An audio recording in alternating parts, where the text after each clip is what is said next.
Hello everyone and welcome back to my channel. I'm Jayadi if you're new here, and thank you so much for clicking on the third episode of A Brown Girl's Guide. You guys have no idea how happy it makes me how well this little series has been going, and it's been building our little community, which is honestly so amazing. And I'm so happy that we've created this safe little space for us to talk about things that brown girls or brown guys, anyone who's able to relate to it can listen into. As you guys can see, the setup today is a little bit different. Yes, I have invested in a little mic. I really like talking to you guys about these kinds of things. I feel like this whole little series has a potential, knock on wood, to be very podcast vibes. So that's kind of what I want to start leaning into a little bit more. Hence, I want to make the quality a little better for you guys. So let me know if you like it in the comments down below. Also, let me know how you guys are going and what country you're tuning in from, because I would love to know like where we're all based. So I'm based in Sydney, Australia,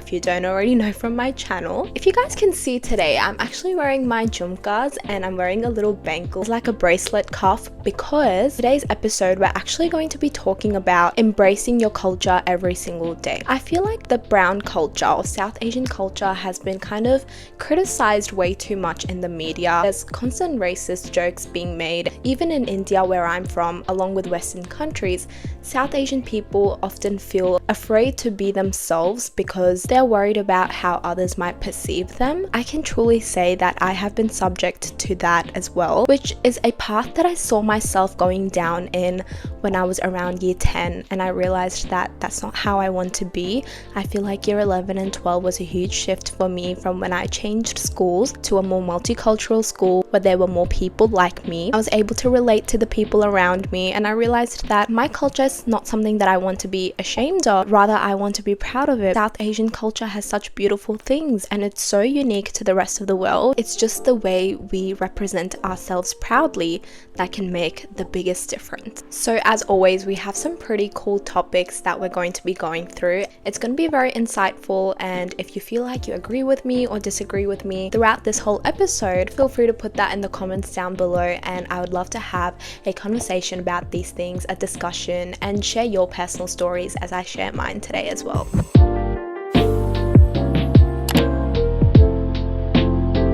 So off the back of my previous point, I just want to talk about how it is a bit difficult to be able to embrace your culture every single day as westernization kind of takes over the whole world. I feel like there was a huge point where people were honestly embarrassed to say like they were Indian or from South Asian cultures because of how we've been represented so wrongly in the media. In my first point today, I really want to share with you guys how you can find small ways to embrace your culture every single day. Now, a great example of this is as you see me wearing jhumkas and a little bangle with my outfit. It's a very casual outfit, you guys, but the fact that I'm adding those little details of my culture honestly help make it that much more beautiful. This is something that I've recently gotten into. I'm trying to collect more jhumkas. I want to buy more of them, and I want to start styling them with even my like normal day-to-day casual wear, because it's that little token of appreciation for your culture and saying that you're proud to be from wherever you are. I feel like it sounds like such a minute little thing,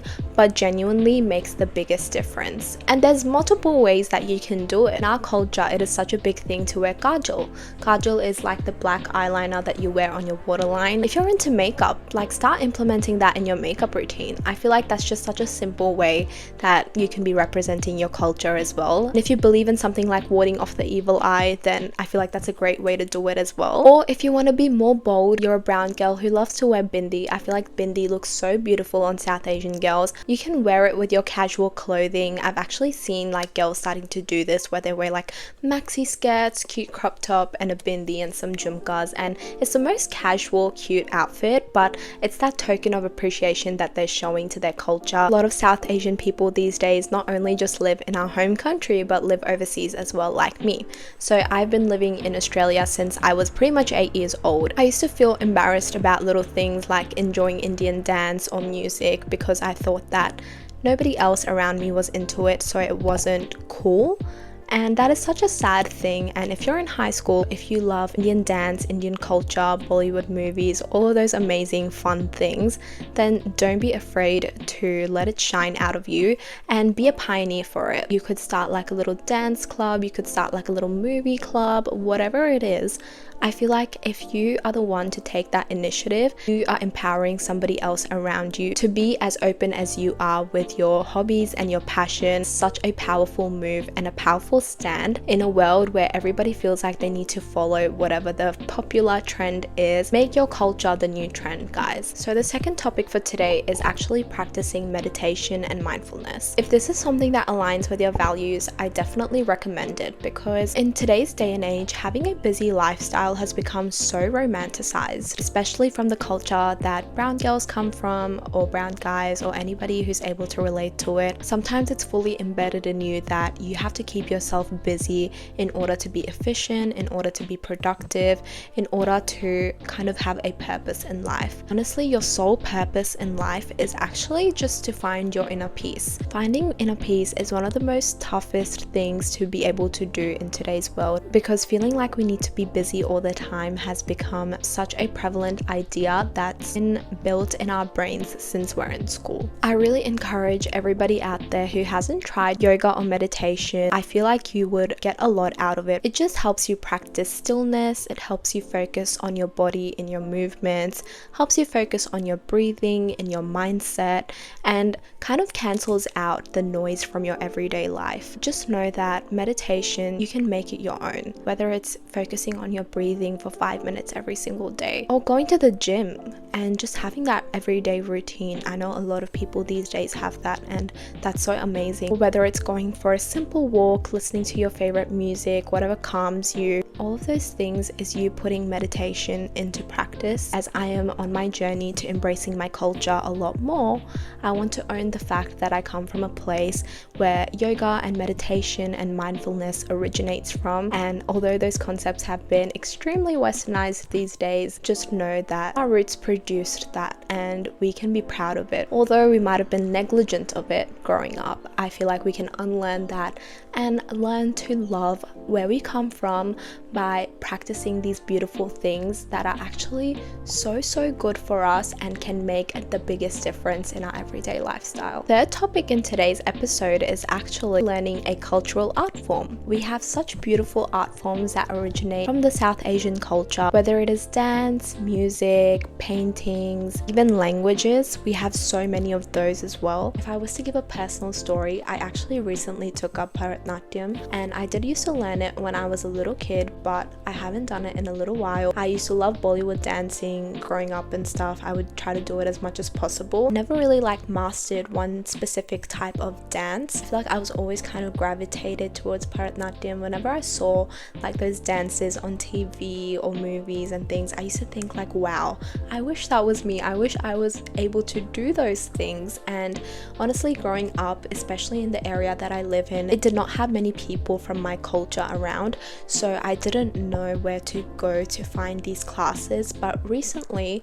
I actually found a lady who teaches Bharatanatyam, and now I do Bharatanatyam classes every single Monday night after work. You might be thinking oh, isn't it so late to start a new hobby? But just know that you're never too late to start a new hobby. That is genuinely the mindset that I used to have. But guys, I'm only 22 years old. Honestly, even if you're 40, 50, or whatever age you are, it is so important to keep your inner child alive and to entertain that inner child, because that little child in you is what's keeping the fun alive in life. That inner child in you helps you see the beautiful things in life as well. To be able to be close to your culture and to be able to represent it proudly.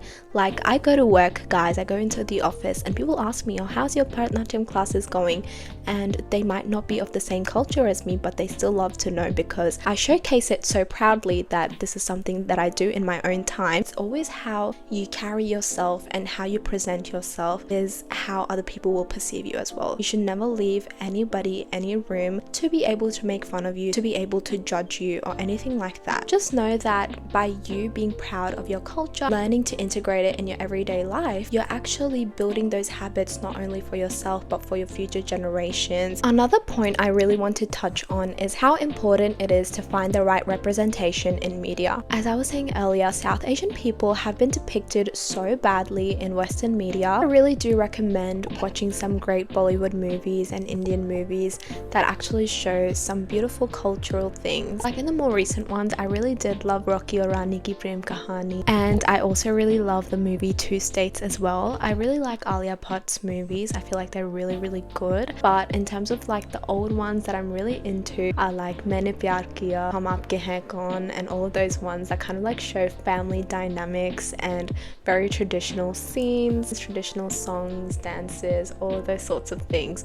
It genuinely makes me so happy. Although the stories can be quite cliche, don't get me wrong, it's kind of so nice to see because you kind of get inspired. Like especially when I watch old 90s movies, I really like seeing like how they used to dress, their fashion sense. The 90s have really come back in terms of fashion, so a lot of that we can still use in today's day and age, which I really love. There are also some Western shows who are trying to represent Indian culture a little bit better.